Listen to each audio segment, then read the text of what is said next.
मैं साइंस के लिए एक शेर कहना चाहूंगा कि साइंस को मजहब का पता ही ना मिला, साइंस को मजहब का पता ही ना मिला, उलझे हुए डोरे का सिरा ही ना मिला, सब राज खुले राज खुदा ही ना मिला, उकदा तो मिला उकदा कुशा ही ना मिला। चीज तो मिली लेकिन चीज आई कैसे, वही नहीं मिल पाई। बहरहाल ये साइंस, जैसे कि इसके पहले हमारे साथी असातिज़ा ने कहा है कि साइंस वाले अहले जबान नहीं होते हैं, कोशिश करते हैं कि हम कुछ कहें, एक्सप्रेस करें। तो साइंस के लिए जैसे कि हम सब जानते हैं कि आज इंडियन नेशनल साइंस डे है, 28 फरवरी को मनाया जाता है।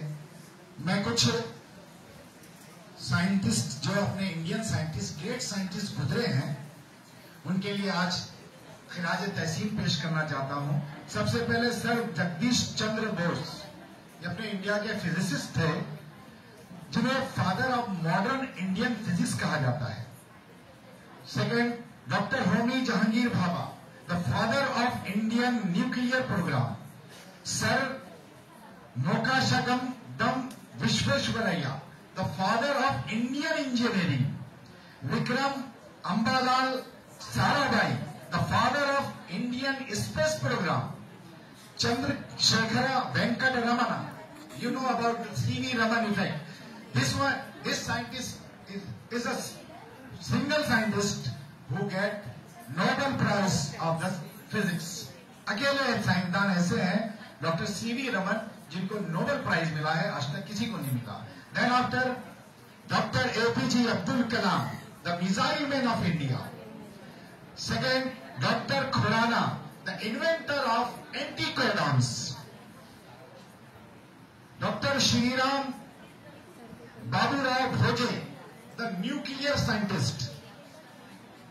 द्वारकानाथ कोटनिस, इनका स्टेच्यू चाइना में है। द्वारकादास कोटनिस का स्टेच्यू चाइना में है।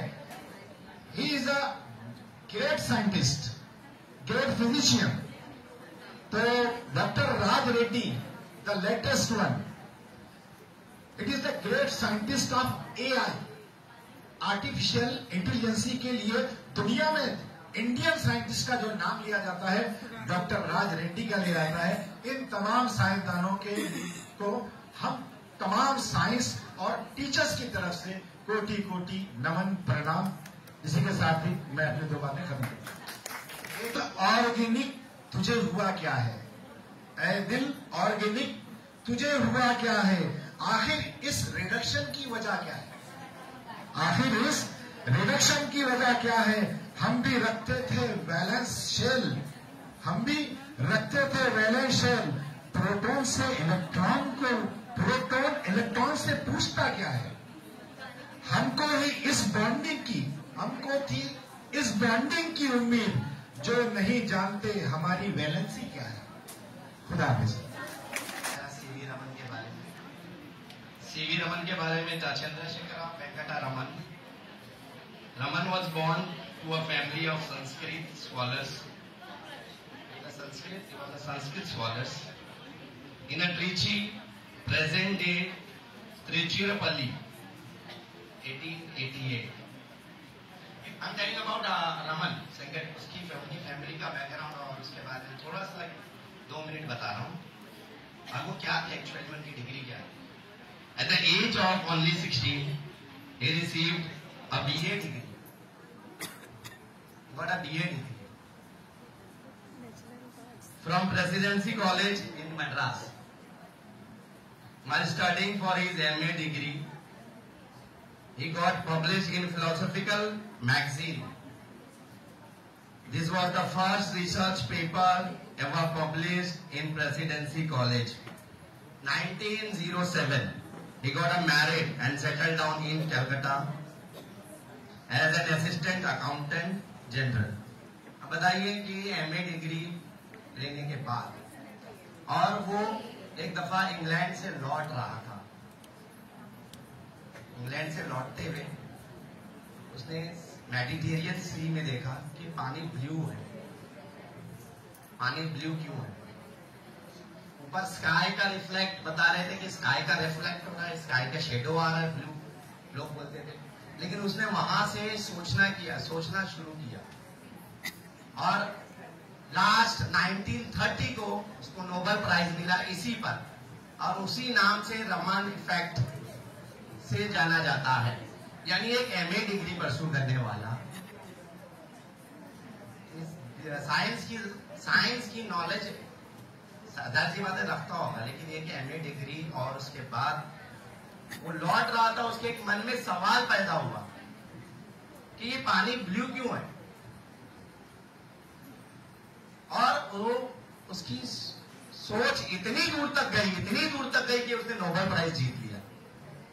ठीक है, बस इतना ही कहना चाहता हूँ।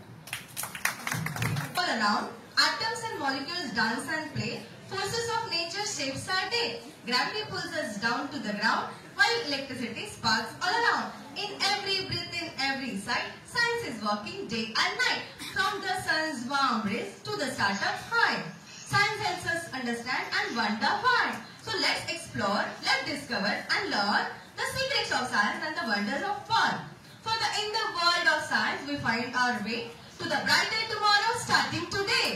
And रमन एमए थे और बहुत उपलब्धि साइंस में कमाई।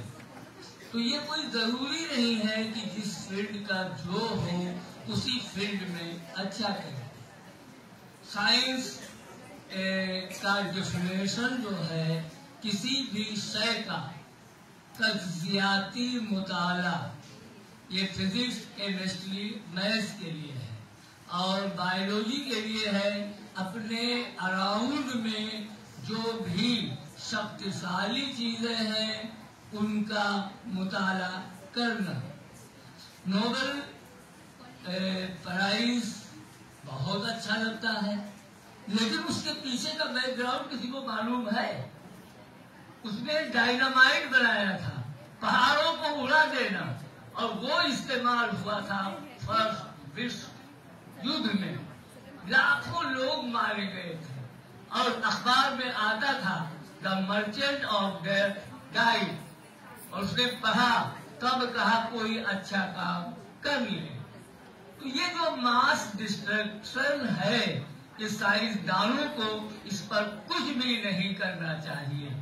आइंस्टाइन ने रेडिएशन इतना ज्यादा कर दिया, इतना बम बना दिया गया कि कई बार दुनिया को डिस्ट्रक्ट किया जा सकता है। क्यों किया इन लोगों ने? और तो अभी शैतानी चाल चलने वाला है एलन मस्क, तो उसका जो है रोबोट से बच्चे पैदा हो जाएंगे, आखिरी स्टेज में है।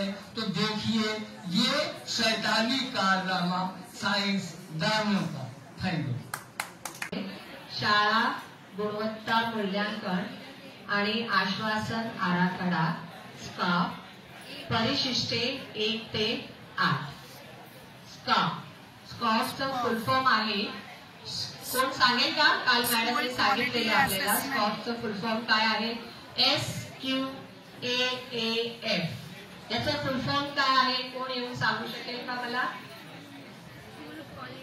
आपण जे शाळेत वेगवेगळ्या ऍक्टिव्हिटीज वगैरे घेतलेल्या आहेत त्या ऍक्टिव्हिटी आपल्याला ऑनलाईन माहिती भरायची आहे, आणि हे कोण करणार आहे? तर शाळेतलेच मुख्याध्यापक, शाळेतले सिनियर टीचर्स आणि शिक्षक, विद्यार्थी, पालक याच्या सगळ्यांचा सहभाग असला पाहिजे।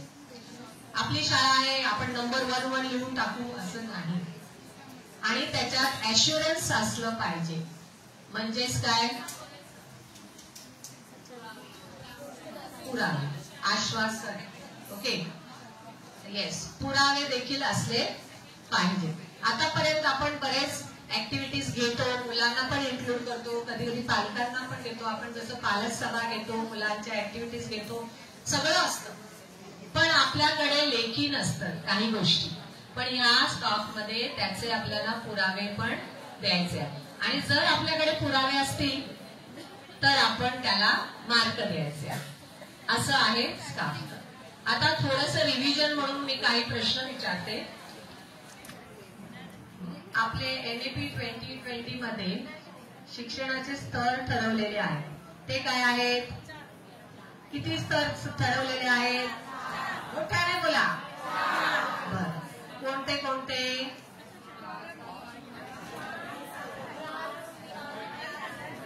नाव काय दिलंय? 5 ला काय दिलंय? 5 स्तर. प्रारंभिक, पायाभूत स्तर. बोलिए ना. पायाभूत, पूर्व प्राथमिक, प्राथमिक आणि माध्यमिक. पायाभूत, पूर्व तयारी, पूर्व माध्यमिक आणि माध्यमिक. कारण आपल्याला जरा ते सराव करून घ्यावंच लागेल. हे 4 स्तर आहेत. 5 + 3 + 4. पायाभूत, पूर्व तयारी, पूर्व माध्यमिक आणि माध्यमिक. आता काल मॅडमने स्काफची आपल्याला इंट्रोडक्शन करून दिलेलं आहे. स्काफ काय आहे आणि ते कसे काय करायचंय. नेक्स्ट स्काफचं आपल्याला दिलावर सर सांगणारच आहे पुढे लेक्चरमध्ये की आपण ते कसे भरायचे. जे काय आपल्याला इन्फॉर्मेशन विचारलेली आहे ते कसे भरायचे. आता आपण काय करणार आहोत, या स्काफ मध्ये टोटल क्षेत्र किती आहेत? किती आहेत? क्षेत्र किती आहेत? एकदम तोंडपाठ. जसं शालेय स्तर किती 4, तसे क्षेत्र किती आहे स्काफ मध्ये? 6. उपक्षेत्र किती आहेत? 59. आणि मानके किती आहेत? 128. Very good. आता जेव्हा आपण हे स्काफ भरणार आहोत क्षेत्रामध्ये, जेव्हा आपण ज्या माहिती भरणार आहोत त्याला पण स्तर दिलेले आहे. म्हणजे पहिला स्तर, दुसरा स्तर, तिसरा स्तर आणि चौथा स्तर. स्तर म्हणजे पहिला स्तर 1 मार्क, दुसरा स्तर 2 मार्क, तिसरा स्तर 3 मार्क, चौथा स्तर 4 मार्क. पहिल्या स्तराला काय बोललं जातं? प्रारंभिक. दुसरा स्तर प्रगतशील, तिसरा प्रगत आणि चौथा प्रवीण. प्रवीण पर्यंत आपली शाळा जायला पाहिजे. त्यातूनही समजा आपण काही गोष्टी प्रगतशील आहोत, म्हणजे 2 वरच आहोत, तर खोटं येऊन जायचं का? प्रवीण पर्यंत न्यायची का शाळा? नाही. कोणावर अन्याय करतोय आपण? मुलांवर. आणि इनडायरेक्टली आपल्यावरही होतोय. त्या जसं स्तर नेमून दिलेले आहेत तसेच आपण पुढे पुढे जायचं. परत एकदा स्तर सांगा बरं. स्काफ मधले स्तर प्रारंभिक, प्रगतशील, प्रगत, प्रवीण. ओके, हे लक्षात ठेवायचं.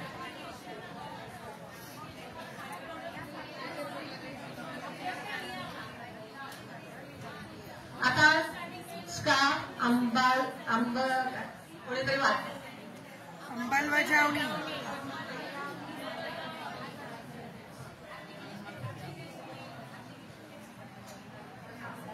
अप्लाइंग. स्काफ अंमलबजावणी मार्गदर्शक तत्वे. शालेय मूल्यांकनापूर्वी हे करावे. मूल्यांकनापूर्वीची बैठक किंवा सभा. मूल्यांकनापूर्वी मूल्यांकन प्रमुखाने घ्यावयाच्या बैठका. नंबर 2, शालेय मूल्यांकन दरम्यान हे करावे. नंबर 1, निर्धारकांसाठी सामान्य सूचना, मूल्यांकन प्रमुखाच्या जबाबदाऱ्या आणि 3, माहितीचा संग्रह. खूप छान. आता आपल्याकडे गुलाबी पुस्तक आपल्याला शासनाने दिलेलं आहे. ते पुस्तक ओपन करायचंय. Page number 129. आणि सिनियर टीचर्सला पण त्याच्यात इन्व्हॉल्व करायचं. सर्वांनी एकत्र येऊन सभा घ्यायची. निर्धारकास शालेय गुणवत्ता मापनासाठी आवश्यक इलेक्ट्रॉनिक स्वरूपातील माहिती प्रदान केली जावी. शक्यतो ही माहिती आपण कशी भरणार आहोत? ऑनलाईन. ओके, तर त्याची आपण माहिती द्यायची आहे. संबंधित शाळेतील विविध माहितीचे दस्तऐवज निर्धारकास प्रदान करावे. त्यामध्ये शाळेची माहिती, निकाल, उपस्थिती, वेळापत्रक, शाळा विकास आराखडा हे सर्व येते. शाळेचा मागील तपासणी अहवाल जर आपल्या शाळेचं इन्स्पेक्शन वगैरे झालेलं असेल तर तेही आपल्याला अपलोड करायचे. शाळा मूल्यांकन अहवाल निर्धारक सामायिक करावे. नंतरचं आहे 1.2 मूल्यांकनापूर्वी मूल्यांकन प्रमुखाने घ्यायची बैठक सभा. त्यांनी काय करायचं तर मूल्यांकन प्रमुखांनी मूल्यांकन संदर्भात निश्चित व योग्य धोरण तयार करावे. निर्धारकांच्या विविध भूमिकावर सर्व मूल्यांकन सदस्यांमध्ये एकमत असावे हे जरुरी आहे. मी आता बघते आपलं गट कार्य चालू आहे. मला भरपूर फोन आले घरी, टीचर ऐसा हो रहा है, नाम ऐसा हो रहा है, तसा हो रहा है. तर आपल्याला काय करायचं सगळ्यांनी एक मत तिकडे घ्यायचं आहे. बरं मी शाळा आहे मीच करतोय तुम्ही काय असं नाही करता. सर्वांनी एकत्र येऊन ती कामं करायची.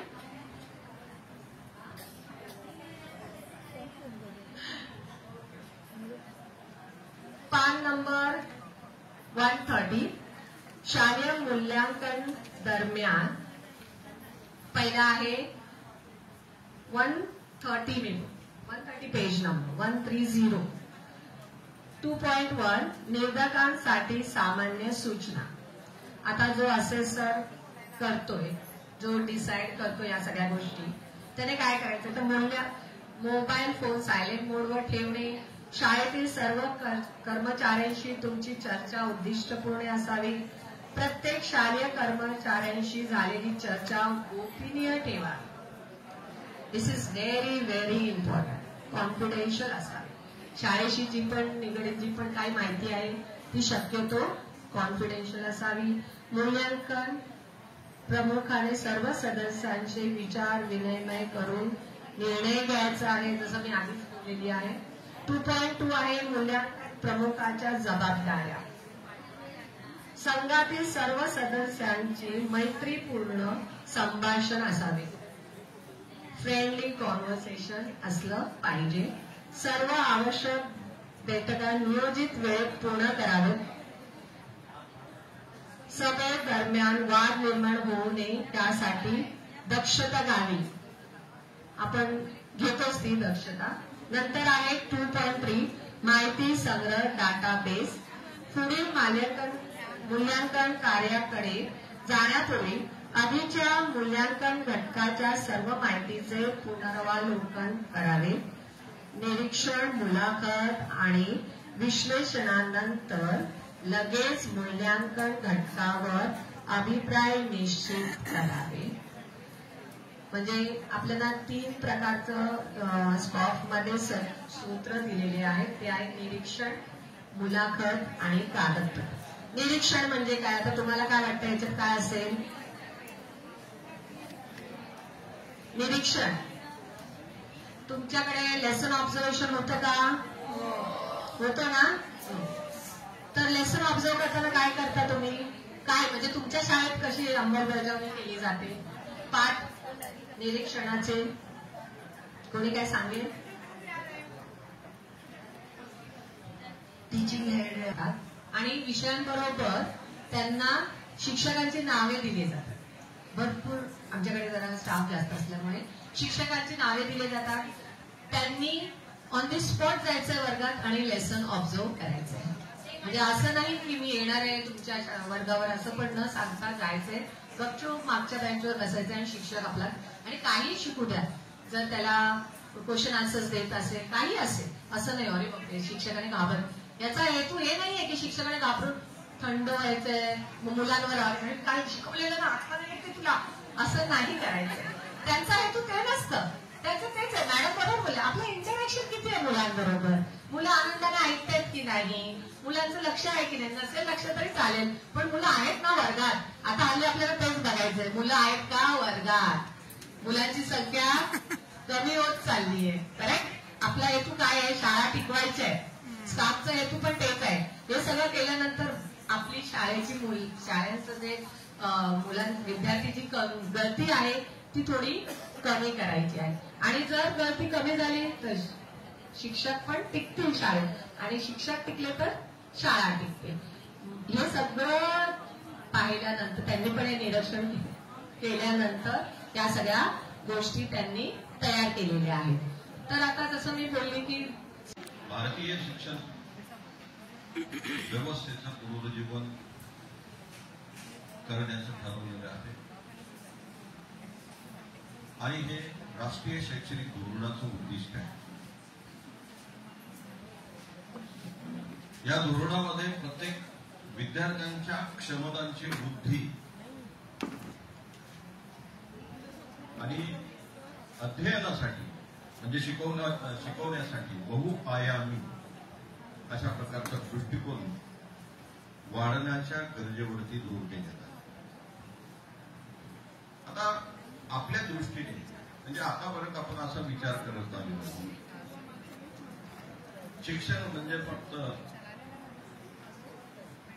मुलांच्या परीक्षेतील उपलब्धी, मुलांनी चांगले गुण मिळवले तर आपल्या दृष्टीने मुलांनी चांगली प्रगती केली, मुलांनी कमी गुण मिळवले तर आपल्या दृष्टीने मुलाने शिक्षणामध्ये चांगली प्रगती केली, किंवा मुलगा एखाद्या विषयामध्ये नापास झाला, अनुत्तीर्ण झाला तर आपल्या दृष्टीने तो म्हणजे अभ्यासामध्ये अपयशी ठरला. अशा प्रकारचं मूल्यमापन आपण आतापर्यंत. तर या मूल्यमापनामध्ये परीक्षेतील गुणांचा विचार करण्यात आलेला. तर यामध्ये जे पालक आहेत किंवा विद्यार्थी आहेत त्या विद्यार्थ्यांच्या बौद्धिक, भावनिक, सामाजिक आणि शारीरिक क्षेत्रांचा सर्वांगीण किंवा सर्वंकष अशा प्रकारचा विकास होईल या गोष्टींवरती लक्ष केंद्रित करणे म्हणजे असा समावेश राष्ट्रीय शैक्षणिक धोरणाच्या मूल्यमापनामध्ये करण्यात आले. आता बालकांचा समग्र विकास आणि प्रगतीशी संबंधित मूल्यांकन या प्रक्रियेमध्ये मार्गदर्शन करण्यासाठी राष्ट्रीय शैक्षणिक आयोगाने किंवा राष्ट्रीय शिक्षण धोरण 2020 यांनी काय केलेलं आहे, राष्ट्रीय मूल्यांकन केंद्र, या राष्ट्रीय मूल्यांकन केंद्राचे आपल्याला मार्गदर्शन करण्यासाठी स्थापना करण्यात आली. यामध्ये परख ठीक आहे, राष्ट्रीय मूल्यांकन केंद्र. परख म्हटल्यानंतर PARAKH. पी म्हणजे काय, पी फॉर परफॉर्मन्स. त्यानंतर त्यांच्याबरोबर त्याची वागणूक कशी असेल, त्यांची जी सगळी वर्ज्य त्याने त्याला सांगितले, पण तो इतरही त्या व्यतिरिक्त घरातली काही कामं करतो का, त्यासाठी तो आपल्याला कॉलम दिलाय. आणि खाली कृपया येथे लिहा. नुसतं टिक मार्क केलं तर त्यातलं नाविन्य त्याला काय, तो कोणतं काम करतो त्याची वर्णनात्मक विधानं तिथे त्याने लिहायची. आता समजा एखादी कला इथे पाककला, आपण जरा नियमित माहीत असणाऱ्या कला न घेता पाककला घेऊया. मग पाककलेबाबत तो वर्णन विधान कोणतं करेल, मुलगी असेल किंवा मुलगा असेल, कोणतं वर्णन विधान करेल, तुमच्या कल्पनेने सांगितलं तरी चालेल पटकन. हे आपल्याला करायचंय म्हणून फक्त आपण बोलून घेतोय. पाककलेबद्दल विद्यार्थी काय, तर ही स्वतःबद्दलची आपल्याला माहिती आहे. स्वयं मूल्यमापन.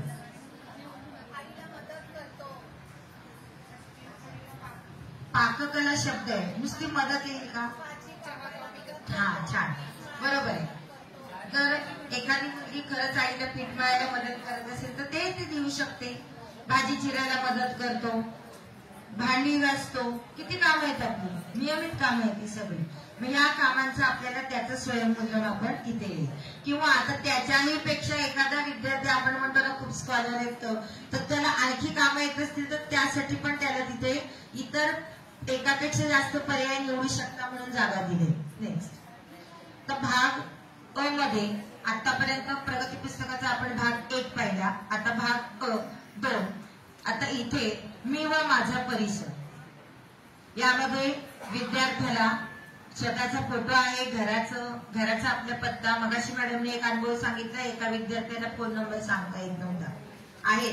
आहेत असे विद्यार्थी, त्यामुळे त्यांना आपल्याला ती पूर्ण माहिती की जेणेकरून जेव्हा या समाजामध्ये वावरतोय आपण त्यावेळी आपली स्वतःची ओळख निर्माण करण्यासाठी जी मूलभूत प्राथमिक माहिती आहे ती तरी त्या विद्यार्थ्याला माहीत असली पाहिजे.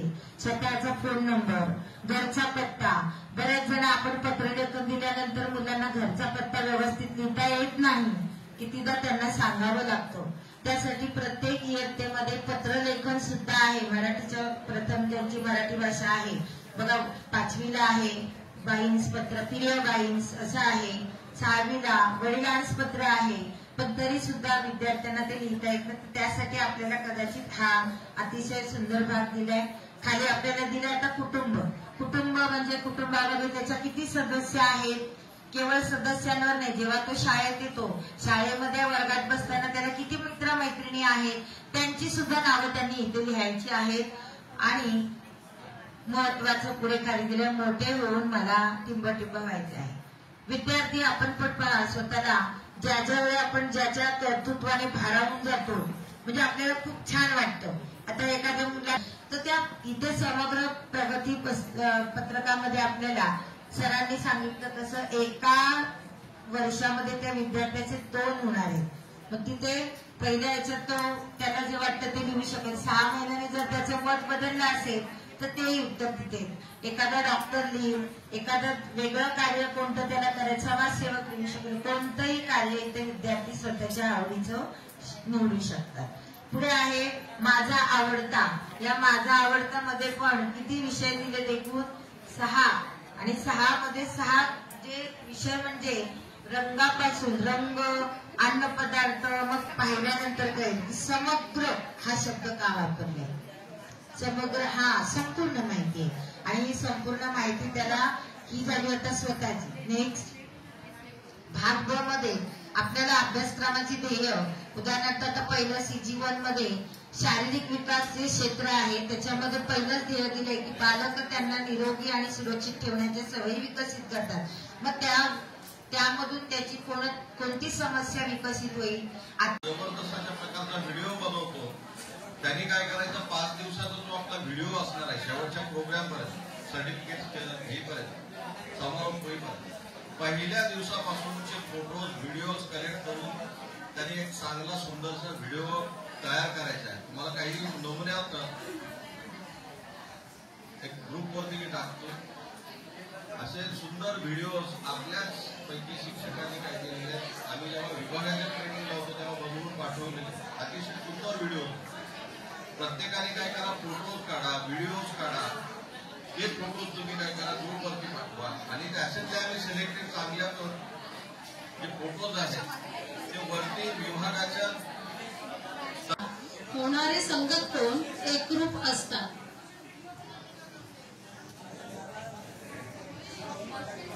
व्युत्क्रम कोण एकरूप असतात.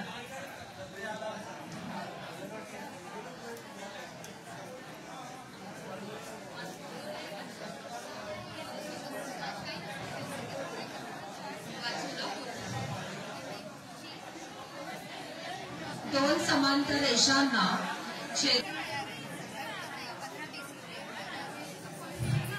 दोन प्रतले रेषांना एका छेदिकेने छेदले असताना संगत कोणांची जोडी एकरूप असते.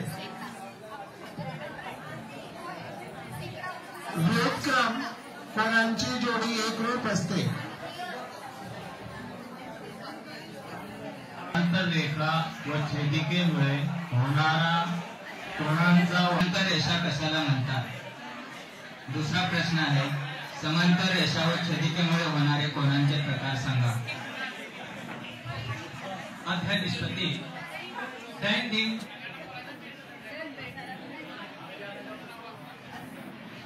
समांतर रेखा. बोधकथा. ही बोधकथा आहे घटकांचा बोधकथा आहे. ही बोधकथा आपले शिंदे सर वाचून दाखवत आहे. नमस्कार. आम्ही जो घटक घेतलेला आहे कथा आहे आणि त्या कथेचं नाव आहे कबूतर आणि मुंगी. मी ती कथा आधी वाचून दाखवतोय. एकदा एक कबूतर नदीजवळच्या झाडावर बसले होते. त्याला एक मुंगी नदीच्या पाण्यात वाहून जाताना दिसली. त्या मुंगीला बुडता येत नव्हते. ती बुडू नये म्हणून धडपड करत होती. तिची धडपड पाहून कबुतराला दया आली. कबुतराने पटकन एक झाडाचे पान त्याने ते पण मुंगीजवळ पाण्यात टाकले. मुंगी त्या पानावर चढली. पान तरंगत नदीच्या किनाऱ्याला लागले आणि मुंगीचा जीव वाचला. जमिनीवर येऊन तिने कबुतराचे आभार मानले. काही दिवसांनी एक शिकारी बंदूक घेऊन जंगलात आला. जंगलात फिरताना त्याला झाडावर कबुतराचे घरटे दिसले.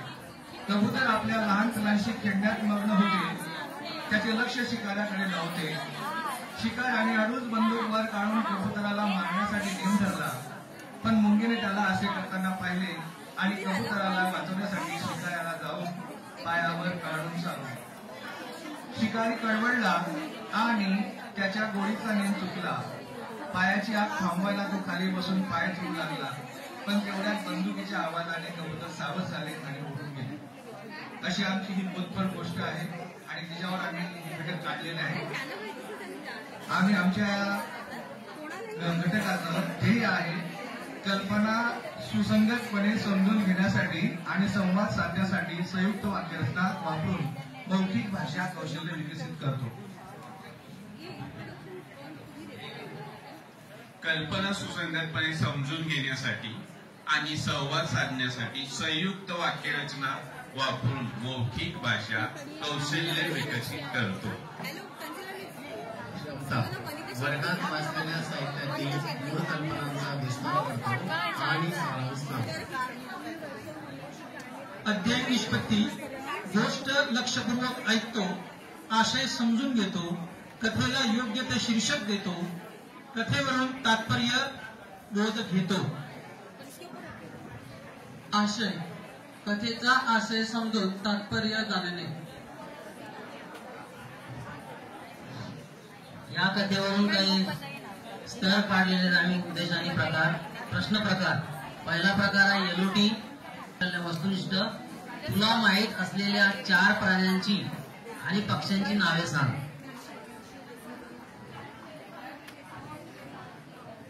LOT प्रश्न आहे. दुसरा, ऐकलेल्या कथेत कोणकोणते प्राणी व पक्षी आहेत.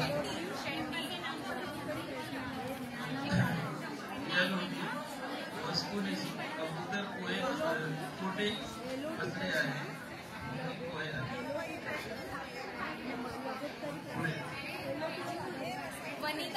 अस्तर LOT उद्देश आकलन. प्रश्न प्रकार वस्तुनिष्ठ कबूतर कोठे बसले आहे, मुंगी कोठे आहे. अस्तर यचोटी आकलन उद्देश आकलन. प्रश्न प्रकार लघुत्तरी. मुंगीला वाचविण्यासाठी कबुतराने कोणती युक्ती केली. लघुत्तरी प्रश्न. मुंगीला वाचवण्यासाठी कबुतराने कोणती युक्ती केली. छोटी उपयोजन. प्रश्न प्रकार जो है लघुत्तरी. तुम्ही कोणाकोणाला मदत करू शकता किंवा तुम्हाला एखाद्याने मदत केली तर तुम्ही काय कराल. LOT प्रश्न प्रकार लघुत्तरी. चित्ररूप गोष्टींची सुबक मांडणी करा.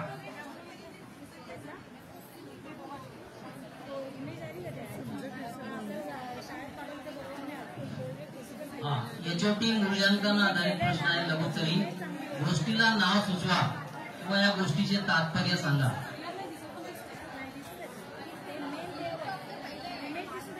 Lovely sir, Shinde sir, Patil sir, Laxman sir, Dayanand sir, Sandeep sir, Vishwanath sir, Nazar Mohammed sir, Hafiz sir, Nilesh sir, Suryalal sir, Prakash Chandra sir, Abdullah sir, Asif sir, Fariha Nasreen madam, Khan Nasreen madam, Zafar Alam sir, Mohammed sir, Qutub sir.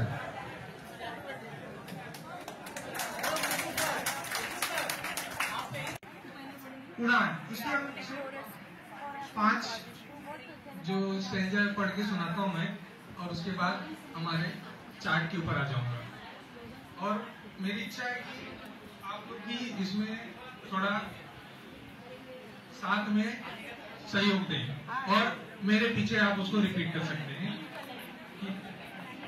अंधेरे के इलाके में किरण मांगा नहीं करते,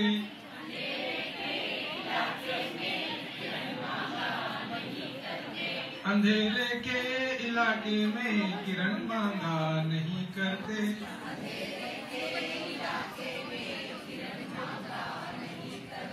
जहाँ हो कंटकों का वन सुमन मांगा नहीं करते,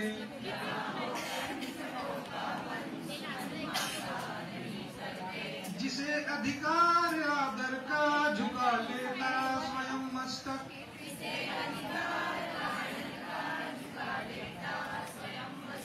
नमन स्वयं में मिलते हैं, नमन मांगा नहीं करते,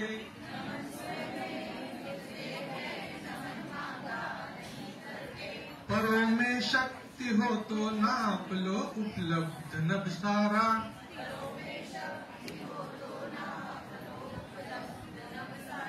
उड़ानों के लिए पंछी गगन मांगा नहीं करते,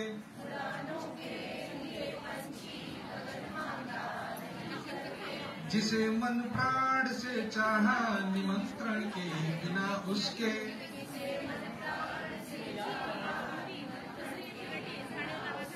सपन तो खुद ब खुद आते, सपन मांगा नहीं करते,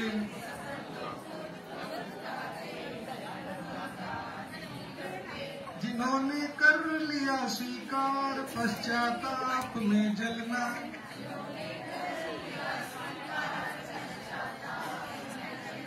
सुलगते आप बाहर से गगन मांगा नहीं करते,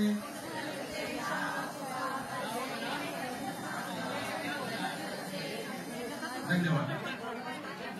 सर जरा, सर जी धन्यवाद, बैठ जाइए। तो पांचों पंक्तियों से हमने 5 नैतिक मूल्य सीखे। मैं आपको एकदम शॉर्ट में पांचों पंक्तियों का अर्थ समझा देता हूँ और उसके बाद हमारे जो शिक्षक हैं एक एक मुद्दों को पढ़ेंगे। कि अंधेरे के इलाके में किरण मांगा नहीं करते और जहाँ हो कंटकों का मन सुमन मांगा नहीं करते। यानी अंधेरे का इलाका है और पूरा अंधेरा है और वहां पर सूर्य का प्रकाश पहुंच नहीं सकता, तो वहां किरण मांगने से मिलेगा नहीं, हमें प्रयास करना पड़ेगा, कोशिश करनी पड़ेगी। ठीक है, जैसे कि अभी हमने कल सर पढ़ा रहे थे तो उन्होंने नाना पाटेकर की मूवी का उदाहरण दिया था। उन्हें घर देता का घर देने से, मांगने से कोई देने वाला नहीं। जिसे अधिकार आदर का झुका लेता स्वयं मस्तक।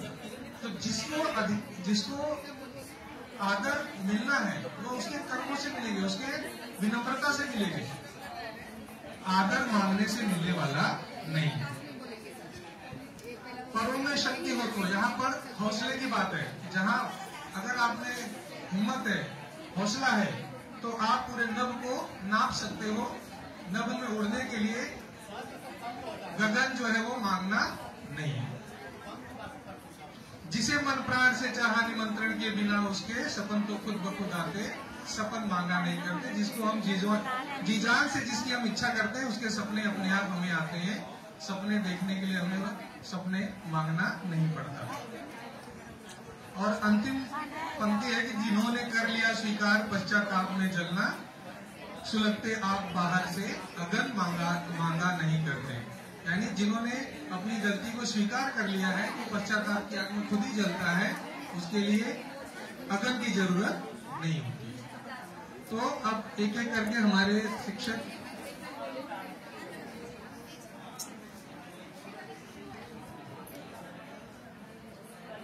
हमारे गट प्रमुख सुहास महाजन सर से मैं निवेदन करूंगा कि वो ऊपर के जो घटकों के नाम पाठ। कक्षा 9वीं, विषय हिंदी, घटक पद्य, उपघटक उड़ान।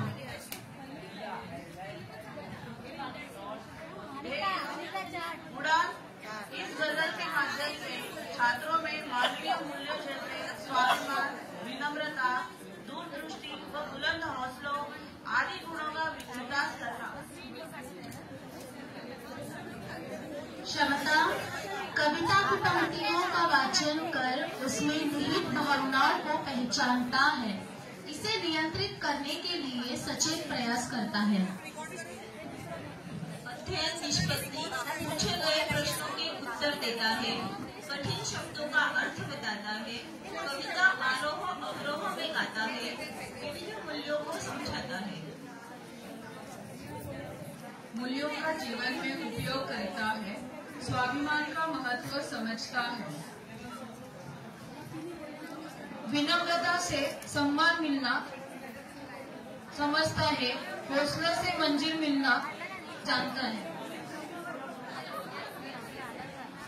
प्रश्न प्रकार में वस्तुनिष्ठ प्रश्न है, तो ऑर्डर थिंकिंग क्वेश्चन। गगन का अर्थ आकाश होता है, सत्य और असत्य। कांटों के वन में डैश नहीं मांगते। तीसरा क्वेश्चन है, नमन इन्हें मिलता है जो चापलूस होते हैं और जो अधिकारी होते हैं, जो पैसे वाले होते हैं।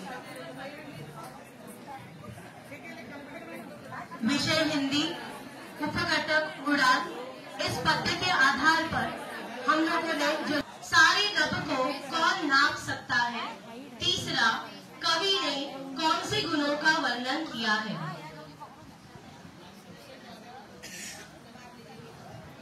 दीर्घोत्तरी प्रश्न, प्रश्न क्रमांक 1, जिसे अधिकार आदर का झुका लेता स्वयं मस्तक का अपने शब्दों में सरल अर्थ लिखिए। प्रश्न क्रमांक 2, कविता का संदेश अपने शब्दों में लिखिए। प्रश्न क्रमांक 3, कविता का पद्य विश्लेषण।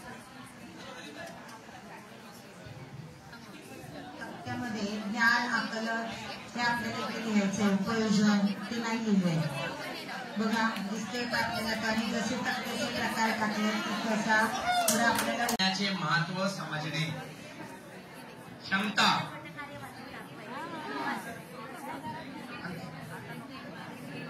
क्षमता, पाण्याचे महत्व समजून इतरांना पाणी बचतीसाठी जागृत करणे। अध्ययन निष्पत्ति, अध्ययन निष्पत्ति के ताल्लुक से थोड़ा बोलना चाहूंगी। अध्ययन निष्पत्ति जिसे हम कहते हैं कि मुतवक्का तब्दीली, और ये मुतवक्का तब्दीली या आमोजशी महासिल जो है उसका ताल्लुक हमारे जो हम लेसन ले रहे हैं उसके मकासिद पर होता है, और मकासिद का ताल्लुक जो है वो बच्चे के कंसेप्ट क्लियर होने पर होता है। अगर बच्चे ने इक्तसाब कर लिया, उसने तमाम कंसेप्ट उसके क्लियर हो गए, तब जाकर हम आमोजशी महासिल की कामयाबी तक पहुंचते हैं। और जैसे सर ने बताया कि आमोजशी महासिल जो है तकरीबन 1 से 8वीं तक के तमाम किताब के शुरुआत में स्टार्ट में दिए जाते हैं कि कौन से सब्जेक्ट और कौन से लेसन के तहत आपको बच्चे में कौन कौन सी आमोजशी महासिलें मुतवक्का हैं। उसी के मुताबिक हम अपने मकासिद जो हैं उसे निर्धारित करते हैं उसी का, ठीक है। और फिर उसी के मुताबिक हम अपनी तमाम जो टीचिंग एक्सप्रेशंस है वो बच्चे को देते हैं।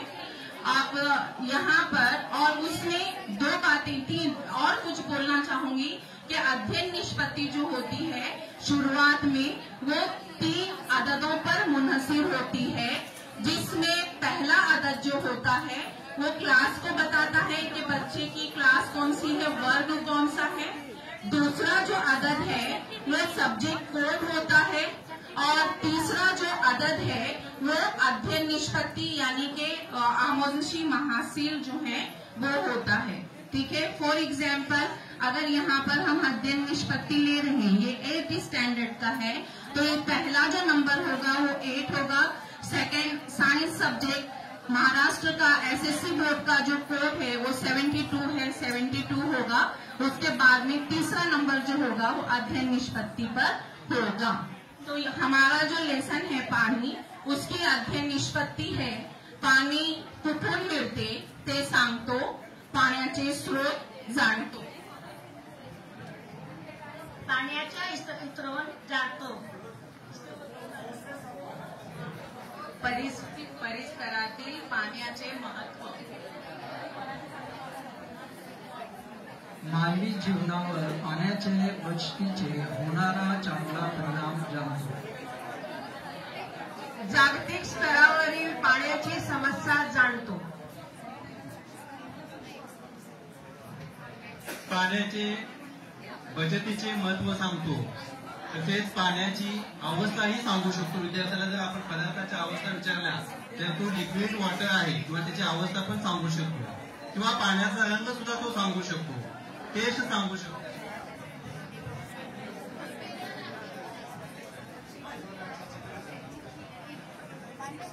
पाण्याच्या स्त्रोतांची चित्रे जमवितो. म्हणजे पाणी कुठून मिळतं, आपल्याला कोणकोणत्या स्थानातून पाणी मिळतं त्याचं तो चित्र जमवतो, त्याची चित्र जमवतो.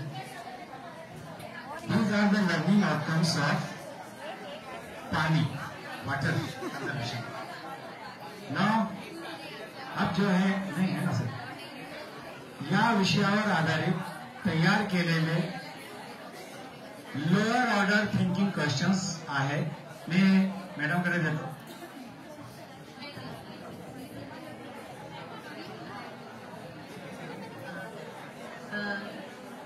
प्रश्न 1, पाण्याचे रासायनिक सूत्र काय? दुसरा प्रश्न आहे, पाण्याचा रंग कसा असतो? तीसरा प्रश्न, पानी कसा पदार्थ आहे?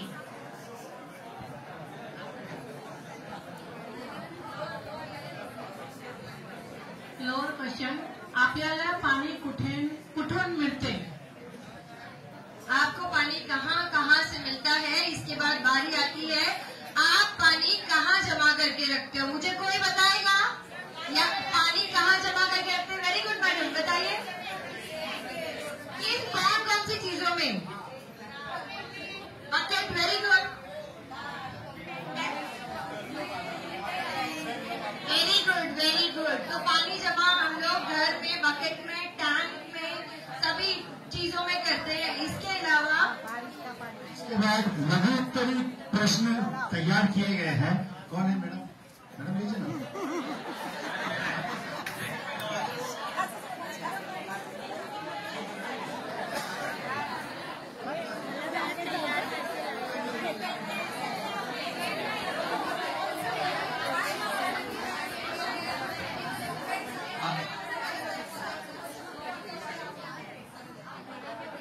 Lower order LOT, lower order thinking. आपल्या पाणी कुठून मिळतो? आपल्याला पाणी कोठून मिळते? घरात पाणी साठवण्याची साधने कोणती? त्यानंतर मानव निर्मित पाण्याचे स्रोत कोणते आणि पाण्याचे उपयोग सांगा. These questions are depend on the understanding. That means आकलनशील प्रश्न होते. एका किंवा 2 वाक्यात उत्तरे द्या. याच्यानंतर आहे हायर ऑर्डर थिंकिंग क्वेश्चन्स. त्यामध्ये पहिलं आहे उपयोजन, ऍप्लिकेशन टाइप क्वेश्चन्स. त्यामध्ये पावसाळ्यात पाणी पिताना कोणती काळजी घ्यावी? पावसाळ्यात पाणी पिताना कोणती काळजी घ्यायची?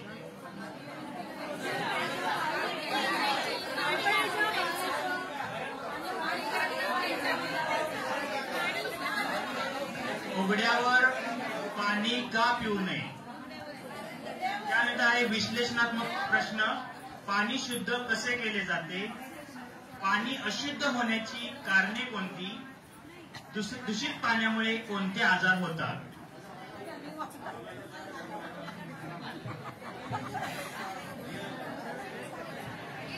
मूल्यांकन, इव्हॅल्युएशन. पाऊस पडला नाही तर काय होईल? पाण्याचे फायदे व तोटे. तुझ्या घरातील हायर HOT का ये सूखा दुष्काळ का होतो? सूखा दुष्काळ का होतो? ये पहिला क्वेश्चन आहे. आणि दुसरा क्वेश्चन सर सांगणार आहे, ओला दुष्काळाचे परिणाम काय होतात? तिसरा क्वेश्चन आहे, पाणी आडवा पाणी गेलं या विधानाचे संदेश काय? विधानाचे संदेश काय?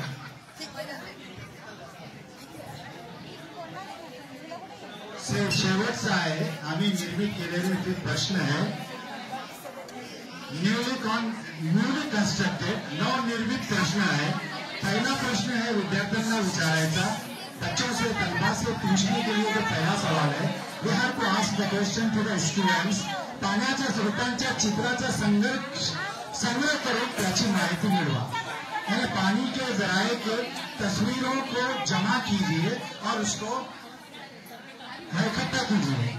सेकंड है पाण्याच्या स्रोतांचा क्षेत्र भेद दिया, जहां जहां से हम पीने के लिए हमें पानी मिलता है, कुछ पानी जहां से हमें सप्लाई किया जाता है उस क्षेत्र की आप क्षेत्र भेद लीजिए ताकि आपको पानी का महत्व समझ में आए। Next question. त्यानंतर मूल्यांकन म्हणजेच इव्हॅल्युएशन म्हणून आपण मुलांना प्रश्न विचारणार आहोत। पाऊस पडला नाही तर काय होईल? पाऊस पडला नाही तर काय होईल? त्यानंतर पाण्याचे फायदे व तोटे काय, हाही प्रश्न आपण मूल्यांकनामध्ये मुलांना विचारू शकतो। आणि शेवटचा प्रश्न असा विचारू शकतो की तुझ्या घरातील नळ तुटलेला आहे, तुझ्या घरातील पाण्याचा नळ तुटलेला आहे तर तू काय करशील? म्हणजे त्यावरती तो आपलं उत्तर देईल। धन्यवाद। आणि लास्ट क्वेश्चन, नवनिर्मित क्वेश्चन, जल चक्राचे चित्र काढा और माहिती सांगा। And step onto the main road. Then I wait at the bus stop. I get into the bus and find a seat by the window.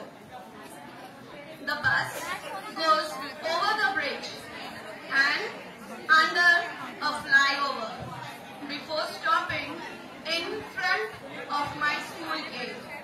Finally, I reach my school. I sit in my seat, ready to start the day. There's a small little error we have forgotten before critical thinking behind the chart. And that is analysis, which we have forgotten. So analysis is here. Choose the correct preposition. So you give a blank to the student and they have to compare and see which word fits in the right place. So the keys are dash, the table, in, on or at. So what is the right answer? On the table, correct. So this is all about prepositions.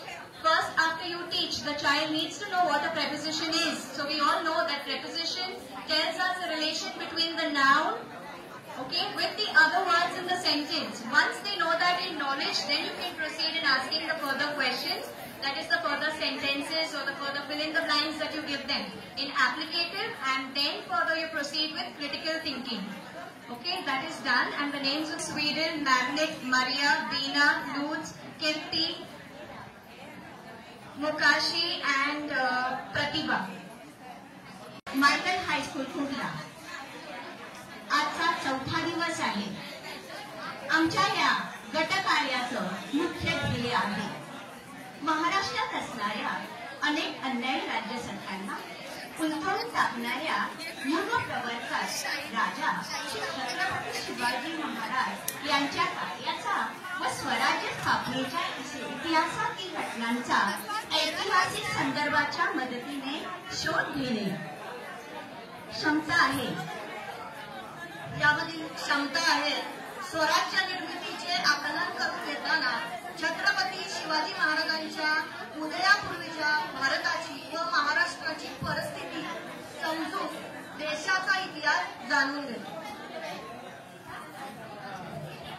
यातील अध्ययन निष्पत्ती आहे आपल्या पूर्वजांनी राष्ट्रासाठी जे काय केले याविषयी माहिती सांगतो। किल्ले दुर्ग यांची माहिती व छायाचित्रे जमा करतो। जिजाऊ आईसाहेबांविषयी त्यांच्या कार्याची माहिती सांगतो।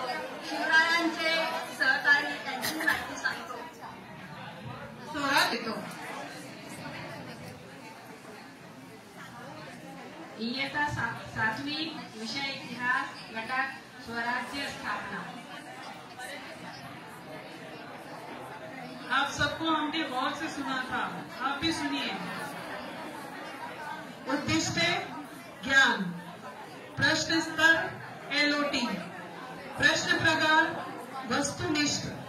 प्रश्न क्रमांक 1, शिवाजी महाराजांचा जन्म मध्ये झाला.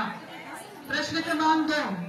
शिवाजी महाराज यांच्या वडिलांचे नाव काय? प्रश्न क्रमांक 3. शिवरायांनी सर्वप्रथम कोणता किल्ला जिंकला? कोणते परांगणे जहागीरच्या मूळ म्हणून ठेवला? आणि यामध्ये दुसरा प्रश्न आहे, वीर माता जिजाऊ का केलं? थर्ड, शिवाजी महाराज पन्हाळगडावरून कसे निसटले? उपयोजन मध्ये लघुत्तरीमध्ये प्रश्नोत्तर आहे LOT. आणि पहिला क्वेश्चन आहे, राजमुद्रेचा अर्थ थोडक्यात लिहा. आणि दुसरा आहे, ज्यांचे किल्ले त्यांचे राज्य, थोडक्यात स्पष्ट करा.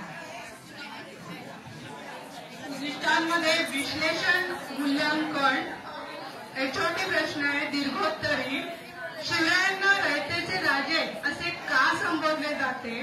शिवरायांनी स्वराज्याचा राज्यकारभार चालवण्यासाठी स्थापन केलेल्या अष्टप्रधान मंडळाची माहिती लिहा.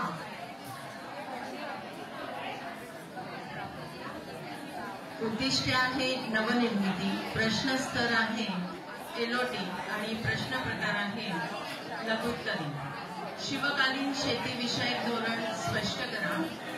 त्याच्यामध्ये प्रश्नस्तर आहे HOT आणि प्रश्न प्रकार आहे दीर्घोत्तरी. त्यामध्ये पहिला प्रश्न आहे, शिवरायांच्या किल्ल्यांची छायाचित्रे मिळवून त्यापासून माहितीसह एक सुरेख प्रकल्प सादर करा. दुसरा प्रश्न करू शकतो आपण की छत्रपती शिवरायांवरती स्वरचित पोवाडे सादर करा किंवा लिहा.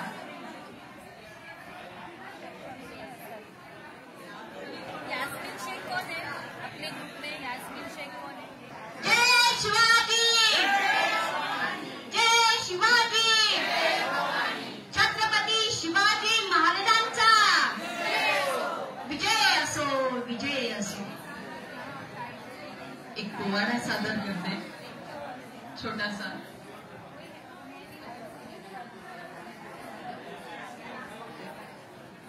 एकच कडवं.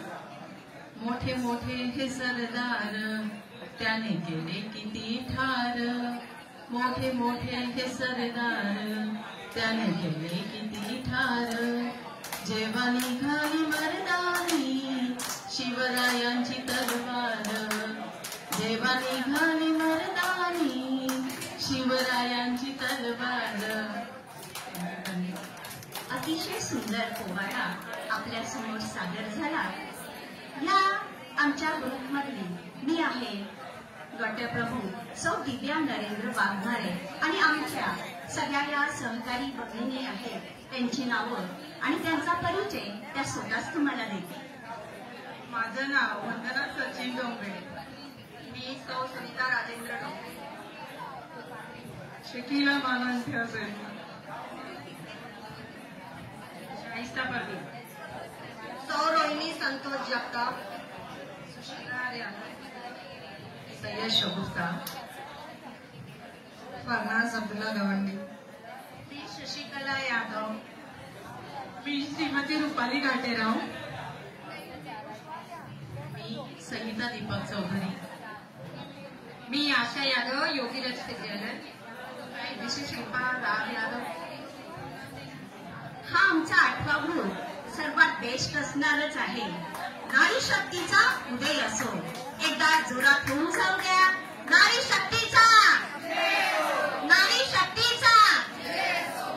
थँक्यू. पूर्ण भारतामध्ये महाराष्ट्र राज्य पूर्ण पूर्ण पूर्ण महाराष्ट्र राज्यावर कटक पर्यंत त्यांचं साम्राज्य होतं. छान छान केलेलं आहे. जे काय छोट्या मोठ्या चालतं काय हाय आमच्या पण झाल्या होत्या. असं काय नाही आम्ही कुठे आमच्या पण झालं अजूनही होत असते. तर तुम्ही आम्हाला पण थोडंसं सांभाळून घ्या. आणि एका तिथे आम्हाला काही सांगता ते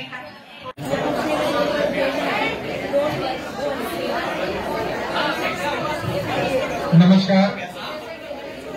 गट क्रमांक 3 हमारा विषय है हिंदी. कक्षा 9वीं की एक कविता हमने ली है. सबसे पहले दो पंक्तियां आपको सुनाना चाहता हूं, जिससे कि हमारी कविता का नाम आपके मुंह से आ जाएगा कि मंजिलें उन्हीं को मिलती है जिनके सपनों में जान होती है। मंजिलें उन्हीं को मिलती है जिनके सपनों में जान होती है। पंख से कुछ नहीं होता, हौसलों से। जी हाँ, तो हमारी कविता का नाम है उड़ान। और जैसा कि आप लोग जानते हैं कि आजकल बच्चे कितने तेज हो गए हैं। जैसा कि अभी मैडम ने पिछले लेक्चर में अपने बताया था कि वो हमसे ज्यादा जानते हैं, और उसके पीछे कारण क्या है? व्हाट्सएप और सोशल मीडिया। ठीक है, तो एक दिन मंटू देरी से आया और मैडम ने जोर से चिल्लाया, मंटू तुम्हें कितनी बार कहा इतना लेट मत आया करो। मंटू में साहब इतनी बेसब्री से मेरा इंतजार मत किया करो। बाकी स्टूडेंट गलत मतलब निकाल लेते हैं। तो ये जो बातें हैं ये बच्चे कहाँ से सीखते हैं?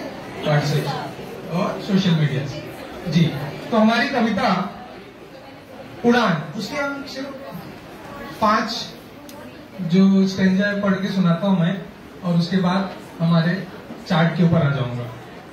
और मेरी इच्छा है कि आप लोग भी इसमें थोड़ा साथ में सहयोग दें, और मेरे पीछे आप उसको रिपीट कर सकते हैं कि अंधेरे के इलाके में किरण मांगा नहीं करते, अंधेरे के इलाके में किरण मांगा नहीं करते, अंधेरे के इलाके में किरण मांगा नहीं करते, अंधेरे के इलाके में किरण मांगा नहीं करते, जहाँ हो कंटकों का वन सुमन मांगा नहीं करते, जहाँ हो कंटकों का वन सुमन मांगा नहीं करते, जिसे अधिकार आदर का झुका लेता स्वयं मस्तक, जिसे अधिकार आदर का झुका लेता स्वयं मस्तक, नमन स्वयं में वो मिलते हैं नमन मांगा नहीं करते, नमन स्वयं में मिलते हैं नमन मांगा नहीं करते, परों में शक्ति हो तो नाप लो उपलब्ध नभ सारा, परों में शक्ति हो तो नाप लो उपलब्ध नभ सारा, उड़ानों के लिए पंछी गगन मांगा नहीं करते, उड़ानों के लिए पंछी गगन मांगा नहीं करते, जिसे मन प्राण से चाहा निमंत्रण के बिना उसके, जिसे मन प्राण से चाहा निमंत्रण के बिना उसके, सपन तो खुद ब खुद आते सपन मांगा नहीं करते, सपन तो खुद ब खुद आते सपन मांगा नहीं करते, जिन्होंने कर लिया स्वीकार पश्चाताप में जलना, जिन्होंने कर लिया स्वीकार पश्चाताप में जलना, सुलगते आप बाहर से गगन मांगा नहीं करते, सुलगते आप बाहर से गगन मांगा नहीं करते। धन्यवाद सर। सर जी धन्यवाद, बैठ जाइए। तो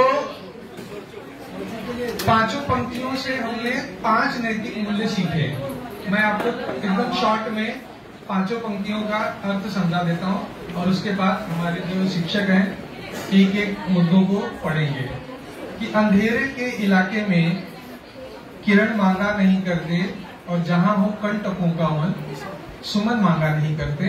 यानी अंधेरे का इलाका है और पूरा अंधेरा है, और वहां पर सूर्य का प्रकाश पहुंच नहीं सकता, तो वहां किरण मांगने से मिलेगा नहीं, हमें प्रयास करना पड़ेगा, कोशिश करनी पड़ेगी। ठीक है, जैसे कि हमने कल सर पढ़ा रहे थे तो उन्होंने नाना पाटेकर की मूवी का उदाहरण दिया था। कोई घर देता का घर देने से मांगने से कोई देने वाला नहीं। जिसे अधिकार आदर का झुका लेता स्वयं मस्तक। तो जिसको आदर मिलना है वो उसके कर्मों से मिलेंगे, उसके विनम्रता से मिलेंगे, आदर मांगने से मिलने वाला नहीं। परों में शक्ति हो तो यहाँ पर हौसले की बात है कि जहाँ अगर आप में हिम्मत है, हौसला है, तो आप पूरे नभ को नाप सकते हो। नभ में उड़ने के लिए गगन जो है वो मांगना नहीं। जिसे मन प्राण से चाहा निमंत्रण के बिना उसके सपन तो खुद ब खुद आते, सपन मांगा नहीं करते। जिसको हम जी जान से जिसकी हम इच्छा करते हैं उसके सपने अपने आप हमें आते हैं। सपने देखने के लिए हमें सपने मांगना नहीं पड़ता। और अंतिम पंक्ति है कि जिन्होंने कर लिया स्वीकार पश्चाताप में जलना, सुलगते आप बाहर से अगन मांगा नहीं करते। यानी जिन्होंने अपनी गलती को स्वीकार कर लिया है तो पश्चाताप की आग में खुद ही जलता है, उसके लिए अगन की जरूरत नहीं होती।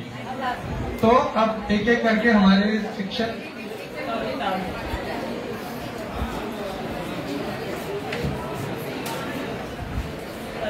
हमारे गट प्रमुख सुहास महाजन सर से मैं निवेदन करूंगा कि वो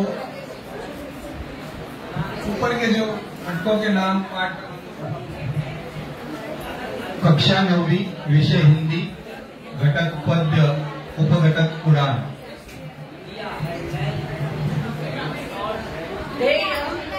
उड़ान इस गजल के माध्यम से छात्रों में मानवीय मूल्यों जैसे स्वाभिमान, एका कलेवर तो काय करेल, टिक मार करेल, म्हणजे त्याला जी कला अवगत आहे त्याबद्दल तो तिथे आपल्याला सांगेल। पण तेवढ्यावरच थांबायचंय का? पुढे 2 मुद्दे आपल्याला काय दिलेले आहेत बघा। शिक्षक समता वृद्धी प्रशिक्षण 2.0 अहवाल दिवस 3रा दिनांक 27/2/2025 वार बुधवार, मायकल हायस्कूल कमानी कुर्ला पश्चिम। मित्र, प्रशिक्षणाची सुरुवात नेहमीप्रमाणे राष्ट्रगीताने झाली। या कार्यक्रमाच्या अध्यक्षस्थानी मायकल शाळेच्या संस्थापिका श्रीमती गोम्स मॅडम तसेच आपले समन्वयक राठोड सर उपस्थित होते। या कार्यक्रमाचे सूत्रसंचालन पवार सर, हॉलीक्रॉस हायस्कूल यांनी केले। प्रत्येक ग्रुपने मराठी भाषा दिनानिमित्त आपले मनोगत व्यक्त केले। काहींनी शाब्दिक खेळ, म्हणी, गाण्यांचे प्रकार। एकच कडवयता, मोठे मोठे हे सरदार त्याने केले किती ठार, मोठे मोठे हे सरदार त्याने केले किती ठार, जेव्हा निघाली मर्दानी शिवरायांची तलवार, जेव्हा निघाली मर्दानी शिवरायांची तलवार। अतिशय सुंदर पोवाडा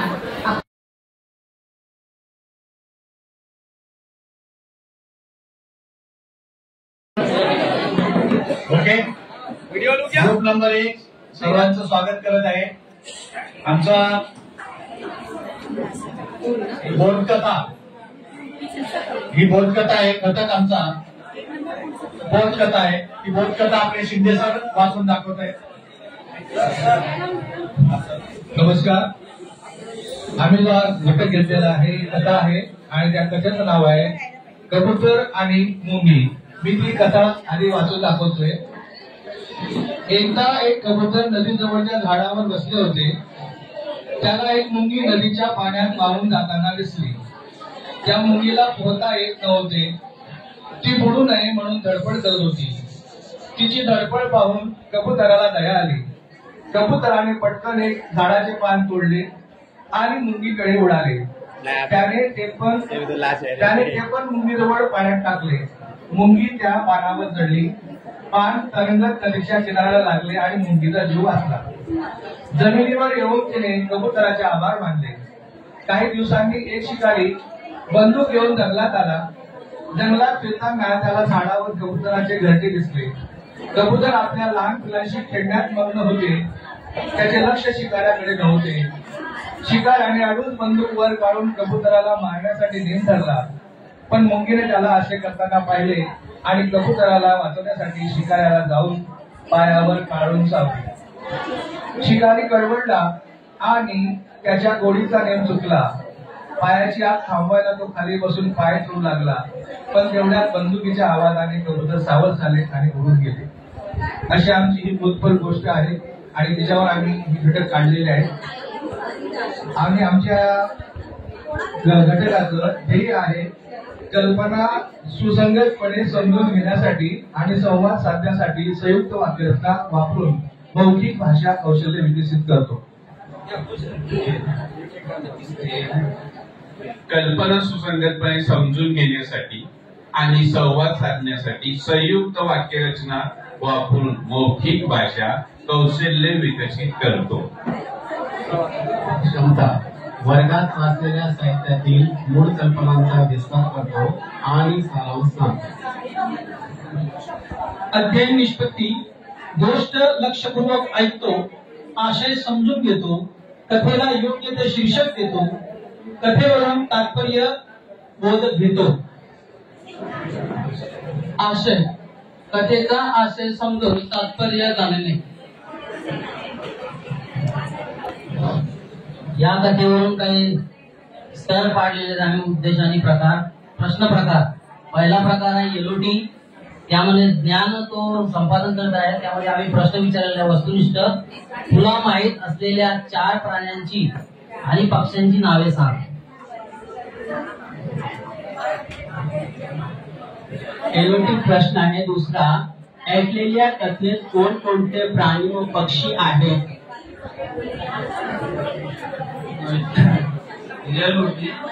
वस्तुनिष्ठ कबूतर कुठे बसले आहे मुंगी कोया. पुढे अस्तर एलओटी उद्देश आकलन. प्रश्नकार वस्तुनिष्ठ कबूतर कोठे बसले आहे मुंगी कोठे आहे. अस्तर यचोटी आकलन उद्देश आकलन. प्रश्न प्रकार लघुत्तरे. मुंगीला वाजविण्यासाठी कबुतराने कोणती युक्ती केली. लघुत्तरी प्रश्न मुंगीला वाचवण्यासाठी कबुतराने कोणती युक्ती केली. एचओटी उपयोजन. प्रश्न प्रकार जो है लघुत्री. तुम्ही कोणाला मदत करू शकतात किंवा तुम्हाला एखाद्याने मदत केली तर तुम्ही काय कराल. प्रश्न प्रकार लघुत्री. चित्ररूप गोष्टींची सुबक मांडणी करा.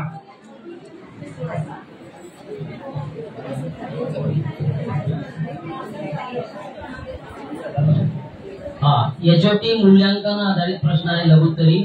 गोष्टीला नाव सुचवा व या गोष्टीचे तात्पर्य सांगा.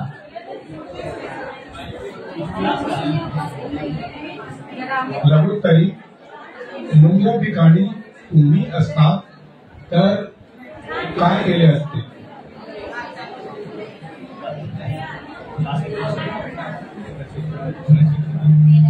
परिशिक्षणार्थी Nazim sir, Gosavi sir, Shinde sir, Patil sir, Laxman sir, Dayanand sir, Sandeep sir, Vishwanath sir, Nazar Mohammed sir, Hafiz sir, Nilesh sir, Suryalal sir, Prakash Chandra sir, Abdullah sir, Asif sir, Fariha Nasreen madam, Khan Nasreen madam, Zafar Alam sir, Mohammed sir, Qutub sir.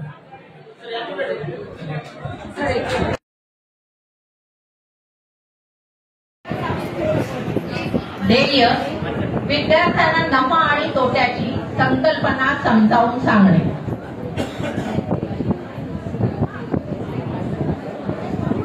क्षमता खरेदी किंमत आणि विक्री किंमत आणि नफा व तोट्याची गणना करणे. 2 शेकडा नफा व तोटा काढता येणे. 3 दैनंदिन व्यवहारामध्ये नफा आणि तोट्याचा उपयोग ओळखणे.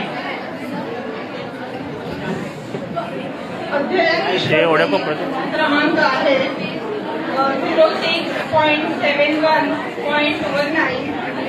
दैनंदिन व्यवहारातील लागणारा शेकडा नफा शेकडा तोटा सांगा. क्रमांक आहे वस्तूची खरेदी किंमत विक्री किंमत सांगू शकतो. 2 क्रमांक नफा तोटा केव्हा झाला हे ओळखतो. क्रमांक 3 शेकडा नफा व शेकडा तोटा म्हणजे काय हे सांगतो. क्रमांक 4 सूत्रांच्या सहाय्याने नफा तोटा, शेकडा नफा व शेकडा तोटा काढतो. क्रमांक 5 बाजारातील वस्तूंच्या किमतीची ओळख करून देतो.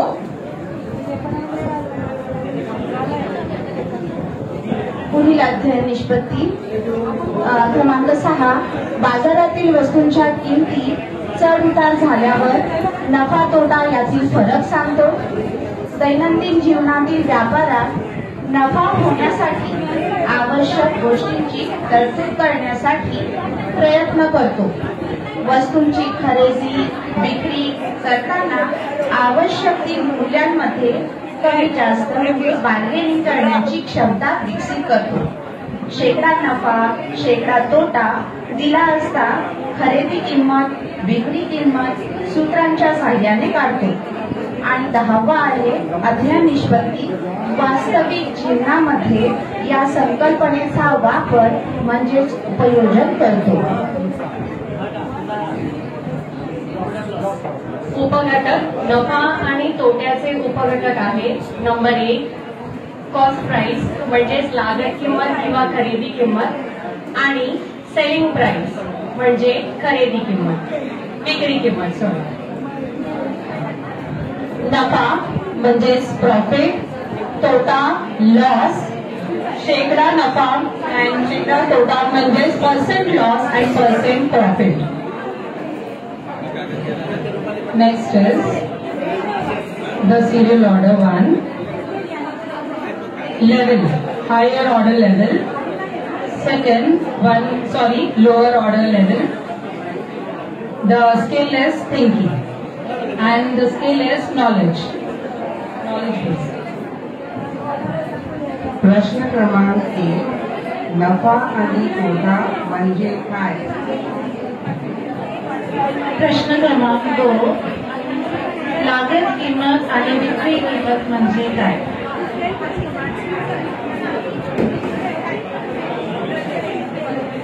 प्रश्न क्रमांक 3 नफा आणि तोटा याचे सूत्र सांगा. आता दुसऱ्या प्रकारचा प्रश्न असतो तो म्हणजे understanding. Lower order thinking based question. त्यातला पहिला प्रश्न आहे जर खरेदीची किंमत 500 रुपये असेल आणि विक्रीची किंमत जर 650 रुपये असेल तर नफा किती?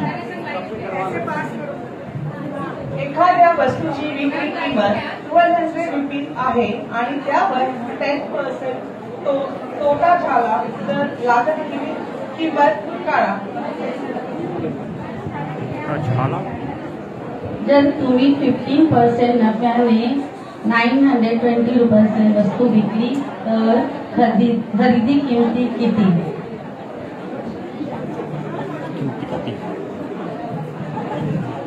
थर्ड LOT उपयोजन स्किल. उपयोजन.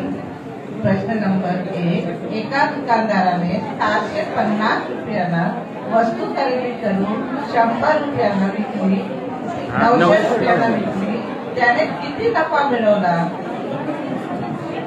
प्रश्न 2 एका विद्यार्थ्याने 400 रुपयांना पुस्तके खरेदी केली आणि 340 रुपयांना विकली तर त्याला शेकडा तोटा किती झाला?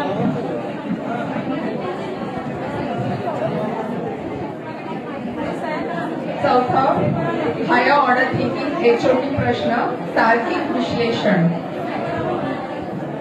तुम्ही बाजारात वस्तू विकत घेताना नफा आणि तोटा कसा लक्षात घेता आणि तुमच्या आजूबाजूच्या दुकानामध्ये नफा तोटा कसा ठेवला जातो?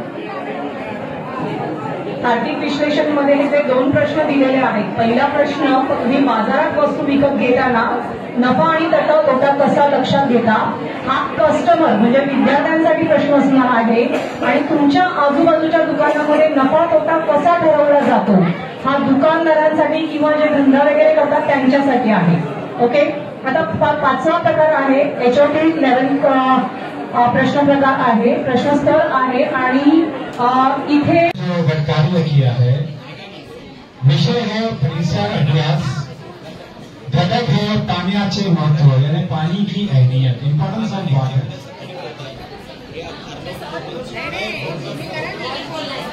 नियता आदमी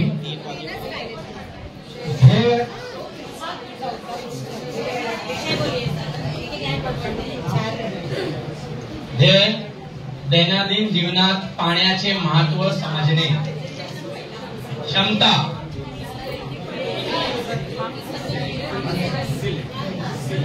क्षमता पाण्याचे महत्व समजून इतरांना पाणी बचतीसाठी जागरूक करणे। अध्ययन निष्पत्ति के ताल्लुक से थोड़ा बोलना चाहूंगी। अध्ययन निष्पत्ति जिसे हम कहते हैं कि मुतवक्का तब्दीली, और ये मुतवक्का तब्दीली या आमोजशी महासिल पॉकेट में, टैंक में, सभी चीजों में करते हैं। इसके अलावा लघु उत्तरी प्रश्न तैयार किए गए हैं। कौन है मैडम? परीक्षा देतात। ही परीक्षा त्यांच्या स्मरणावर आधारित अशा प्रकारची परीक्षा असते। त्याचबरोबर परीक्षेच्या काळामध्ये मुलांवरती दडपण येतं, सायकोलॉजिकली मुलं दडपणाखाली राहतात आणि या परीक्षांमध्ये अपेक्षित अशा प्रकारचं यश मुलांना मिळेलच याची गॅरंटी नसते। म्हणून राष्ट्रीय शैक्षणिक ध्येय विद्यार्थ्यांना नफा आणि तोट्याची संकल्पना समजावून सांगणे।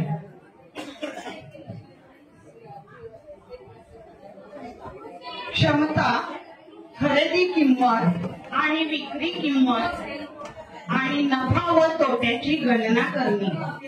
2. शेकडा नफा व तोटा काढता येणे। 3. दैनंदिन व्यवहारामध्ये नफा आणि तोट्याचा उपयोग ओळखणे। अध्ययन निष्पत्ती क्रमांक आहे 06.71.19 दैनंदिन व्यवहारातील लागणारा शेकडा नफा शेकडा तोटा काढा। क्रमांक 1 वस्तूची खरेदी किंमत विक्री किंमत सांगू शकतो। 2 क्रमांक नफा तोटा केव्हा झाला हे ओळखतो। क्रमांक 3 शेकडा नफा व शेकडा तोटा म्हणजे काय हे सांगतो।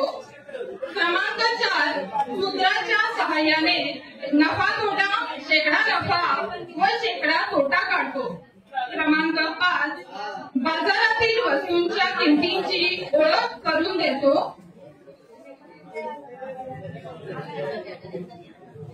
पुढील अध्ययन निष्पत्ती क्रमांक 6 बाजारातील वस्तूंच्या किमती चढ उतार झाल्यावर नफा तोटा यातील फरक सांगतो।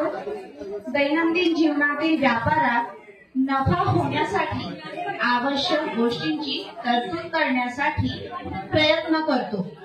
वस्तूंची खरेदी विक्री करताना आवश्यक ती मूल्यांमध्ये कमी जास्त म्हणजे बार्गेनिंग करण्याची क्षमता विकसित करतो। शेकडा नफा शेकडा तोटा दिला असता खरेदी किंमत विक्री किंमत सूत्रांच्या साहाय्याने काढतो। आणि 10वा आहे अध्ययन निष्पत्ती वास्तविक जीवनामध्ये या संकल्पनेचा वापर म्हणजेच उपयोजन करतो।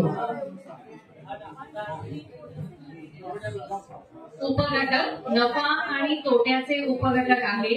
नंबर 1 कॉस्ट प्राइस म्हणजेच लागत किंमत किंवा खरेदी किंमत, आणि सेलिंग प्राइस म्हणजे खरेदी किंमत विक्री किंमत। नफा म्हणजेच प्रॉफिट, तोटा लॉस, शेकडा नफा अँड शेकडा तोटा म्हणजेच percent loss and percent profit. Next is the serial order 1. Level, higher order level. Lower order level. The skill is thinking and the skill is knowledge based. प्रश्न क्रमांक 1, नफा आणि तोटा म्हणजे काय? प्रश्न क्रमांक 2, लागत किंमत आणि विक्री किंमत म्हणजे काय?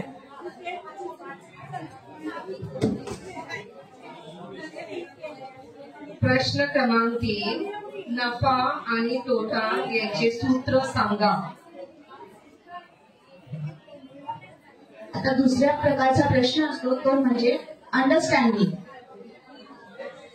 Lower order thinking based question. त्यातला पहिला प्रश्न आहे, जर खरेदीची किंमत 500 रुपये असेल आणि विक्रीची किंमत जर 650 रुपये असेल तर नफा किती? एखाद्या वस्तूची विक्री किंमत 1200 रुपीज आहे आणि त्यावर 10% तोटा झाला तर लागत किंमत काढा. जर तुम्ही 15% नफ्याने 920 रुपयाची वस्तू विकली तर खरेदी किंमती किती?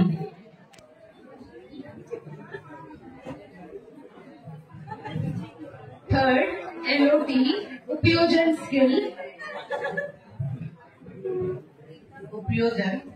प्रश्न नंबर 1, एका दुकानदाराने 750 रुपयांना वस्तू खरेदी करून 100 रुपयांना विकली, 900 रुपयांना विकली, त्याने किती नफा मिळवला? प्रश्न 2, एका विद्यार्थ्याने 400 रुपयांना पुस्तके खरेदी केली आणि 340 रुपयांना विकली तर त्याला शेकडा तोटा किती झाला?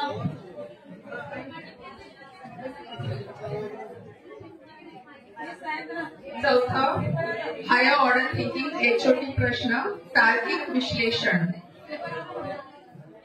तुम्ही बाजारात वस्तू विकत घेताना नफा आणि तोटा कसा लक्षात घेता आणि तुमच्या आजूबाजूच्या दुकानामध्ये नफा तोटा कसा ठेवला जातो? तार्किक विश्लेषण मध्ये हे जे 2 प्रश्न दिलेले आहेत. पहिला प्रश्न, तुम्ही बाजारात वस्तू विकत घेताना नफा आणि तोटा कसा लक्षात घेता, हा कस्टमर म्हणजे विद्यार्थ्यांसाठी प्रश्न असणार आहे आणि तुमच्या आजूबाजूच्या दुकानामध्ये नफा तोटा कसा ठरवला जातो हा दुकानदारांसाठी किंवा जे धंदा वगैरे करतात त्यांच्यासाठी आहे. ओके. आता 5वा प्रकार आहे HOT लेवल प्रश्न प्रकार आहे, प्रश्नस्तर आहे आणि इथे जरा ही स्किल डेव्हलप झालेली आहे. नफा तोटा काढायचं मुलांमध्ये स्किल डेव्हलप झालेलं आहे आणि त्यांच्यामध्ये तो ऍटिट्यूड येतोय. म्हणजे अभिवृत्ती हे कौशल्य विकसित होण्यास मदत करते आणि त्यांच्या हे सगळे स्किल डेव्हलप झाल्यानंतर त्याला आपण प्रश्न विचारतोय. समजा जर एका वस्तूवर 10% तोटा होत असेल, समजा जर एका वस्तूवर 10% तोटा होत असेल पण ती पुन्हा विकताना 15% नफ्याने विकली तर अंतिम नफा किंवा तोटा कसा ठरवला जाईल हे काढायचं आहे. इथे आमचं हे गटकार्य संपलेलं आहे. धन्यवाद.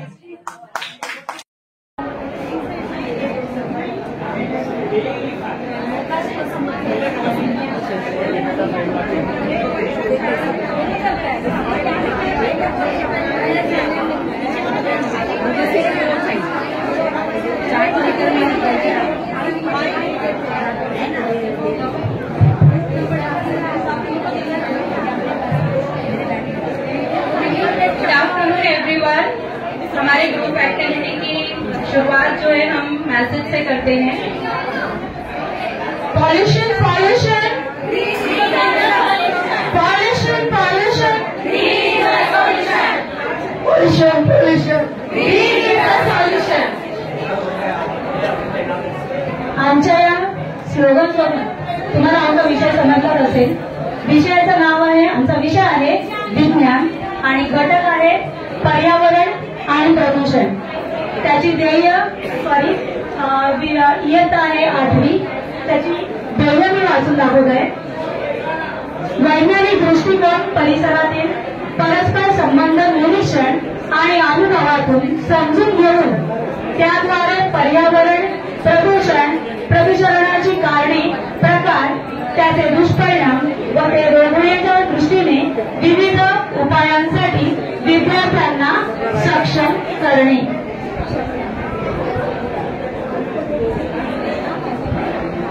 क्षमता, निरीक्षण क्षमता, ऑब्झर्वेशन स्किल, लॉजिकल थिंकिंग, समस्या सोडण्याची क्षमता, प्रॉब्लेम सॉल्विंग स्किल,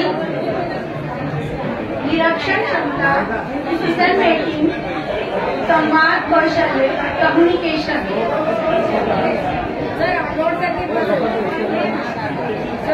निर्णय क्षमता, डिसिजन मेकिंग, संवाद कौशल्य, कम्युनिकेशन, संशोधन क्षमता, रिसर्च, सहकार्य आणि नेतृत्व कौशल्य, कोलॅबोरेशन अँड लीडरशिप स्किल या आमच्या घटकामधून विद्यार्थ्यांमध्ये या क्षमतांचा आपल्याला विकास करायचा आहे.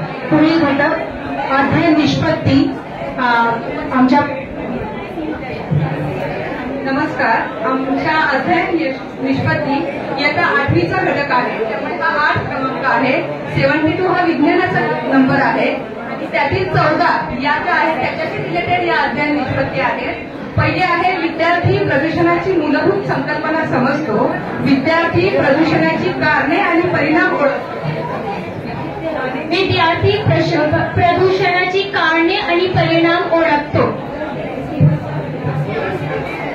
तो नैसर्गिक व मानवनिर्मित प्रदूषणाचे वर्गीकरण करतो. वातावरणातील ओझोनचे थर व त्यांचे महत्व यांच्या रसायनची कारणे सांगतो. जागतिक तापमान वाढ व हरितगृह परिणाम यांचा संबंध स्पष्ट करतो. आम्ल वर्षा होण्याची कारणे व त्याचे दुष्परिणाम स्पष्ट करतो. 7 जलप्रदूषण व त्याचे जलचरांवर तसेच इतर सजीवांवर होणारे दुष्परिणाम सांगतो. 8 मृदा प्रदूषणाची कारणे समजतो व त्यांचा सजीवावरील दुष्परिणाम स्पष्ट करतो. पर्यावरणीय समस्या सोडवण्यासाठी नवकल्पना सुचवतो. प्रदूषणाशी निगडीत शासकीय धोरणे व कायदे यांची माहिती मिळवतो. हे घटक विद्यार्थ्यांना शिक्षकांनी समजावून सांगितल्यानंतर शिकवल्यानंतर आपल्याला पुढील प्रश्न जे आपल्याला ट्रेनिंगमध्ये सांगण्यात आलेले आहेत त्या पद्धतीने लोअर ऑर्डर थिंकिंग आणि हायर ऑर्डर थिंकिंगचे प्रश्न आम्ही या घटकावर काढलेले आहेत. त्यातले सुरुवातीचा आपण जो क्रम शिकलो तो म्हणजे ज्ञान, आकलन, उपयोजन आणि कौशल्य यावर आधारित LOT म्हणजे निम्न स्तरावरचे प्रश्न. पहिला प्रश्न आहे प्रदूषण म्हणजे काय? प्रश्नानुसार सभोवताली तुम्हाला प्रदूषण कोठे कोठे आढळते? प्रदूषणाचे विविध प्रकार सांगा. LOT निम्नस्तरी.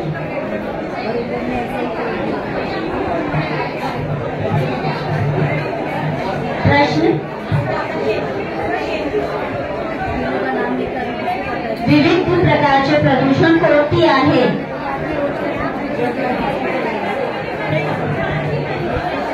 प्रश्नकार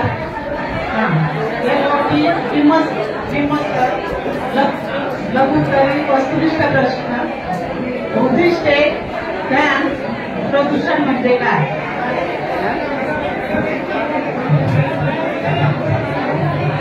याच्यावर आधारित उच्चस्तरीय प्रश्न HOT. याच्यामध्ये आपण विद्यार्थ्यांना उपयोजन आणि कौशल्य या स्तरावरील प्रश्न विचारणं किंवा त्याच्यामध्ये निर्माण करणं अपेक्षित आहे. तर याच्यामध्ये आपण त्यांना विचारणार आहोत की हवा प्रदूषण, जल प्रदूषण व मृदा प्रदूषण रोखण्यासाठीचे कोणतेही 4 प्रतिबंधात्मक उपाय सुचवा.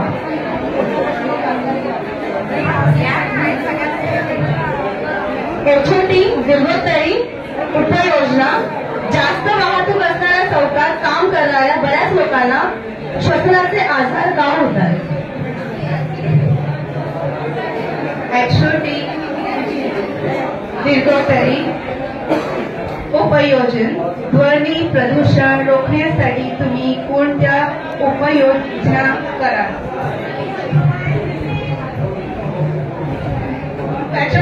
क्वेश्चन निर्मोत्री विश्लेषण क्वेश्चन 21व्या शतकातील ई कचऱ्याचे व्यवस्थापन कसे कराल? HOT उच्च स्तर निर्मोत्री प्रश्नच आहे हा विश्लेषण या उद्दिष्टावर आधारित